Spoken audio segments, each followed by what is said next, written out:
மாமா மாமா உங்ககிட்ட ஒரு விஷயம் சொல்லணும். சொல்ல முடியுமா? ஒன்றும் இல்லை மாமா. நேற்று என் ஃப்ரெண்டை மீட் பண்ணேன். அவள் சொன்னா இந்த மாதிரி அவள் எல்ஐசியில் ஒர்க் பண்ணுறாளாம். ஸோ அதில் உள்ள முக்கியமான ஸ்கீம் பற்றிலாம் நான் என்கிட்ட எக்ஸ்பிளைன் பண்ணான். என்னையும் அதில் ஒரு பாலிசி வந்துட்டு போட சொல்லி கேட்டா. அதான் நானும் ஓகே நான் வீட்டில் கன்சல்ட் பண்ணிட்டு சொல்கிறேன் அப்படின்னு சொல்லியிருந்தேன். நம்மளும் அதில் ஒரு பாலிசி ஓப்பன் பண்ணலாமா ஃப்யூச்சருக்காக?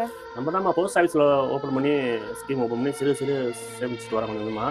இதில் வேற நம்ம லோன் வேறு கட்டியிருக்கேன். அது போக எல்ஐசிங்கிறது நமக்கு கொஞ்சம் கஷ்டமான சூழ்நிலை வரணுமா? இல்லை மாமா, இப்போ நம்ம கொஞ்சம் கொஞ்சமாக கஷ்டப்பட்டு எப்பயாவது கட்டிட்டோம்னா ஃப்யூச்சரில் நம்மளுக்கு வந்துட்டு ரொம்ப ஹெல்ப்ஃபுல்லாக இருக்கும். நம்ம யாரையும் எதிர்பார்க்க தேவை இருக்காது. எதிர்காலத்தில் யாரையும் எதிர்பார்த்து வாழக்கூடாதுன்னு நினைக்கிற நீ அந்த விஷயம் எனக்கு பிடிச்சிருக்கு.